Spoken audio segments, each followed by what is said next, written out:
नमस्कार. आत्ताच मी मतदान केलं. तुम्ही पण मतदान करा आणि लोकशाही मजबूत ठेवा, देश अखंड ठेवा. काम करणाऱ्या लोकांनाच मतदान आपण करूया.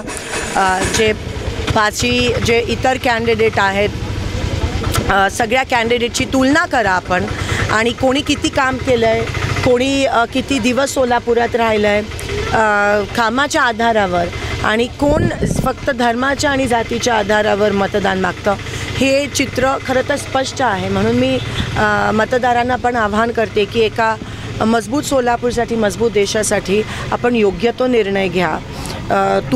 तुलनेमध्ये तुम्ही बघितलं तर काँग्रेसचा कॅन्डिडेट आणि इतर 2 कॅन्डिडेट 5 वर्ष काही काम त्यांनी केली नाहीत, काहीच कामं केली नाहीत. सडनली इलेक्शनच्या वेळेस येतात आणि लोकांमध्ये धर्म आणि जातीचा द्वेष निर्माण करतात, त्यांना भावनिक करायचा हे करतात.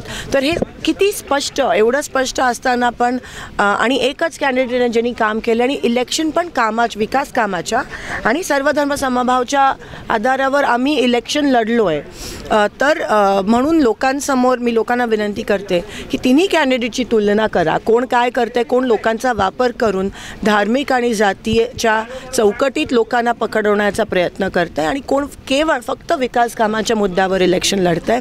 आज आपण एक हिंदू, मुस्लिम, सिख, ईसाई म्हणून नाही, आज आपण सगळेजण एक भारतीय म्हणून ह्या भारत देशाला अखंड ठेवण्यासाठी ॲज इंडियन, ॲज हिंदुस्थानी म्हणून आज आपण सगळे वोट करूया. धन्यवाद. जय.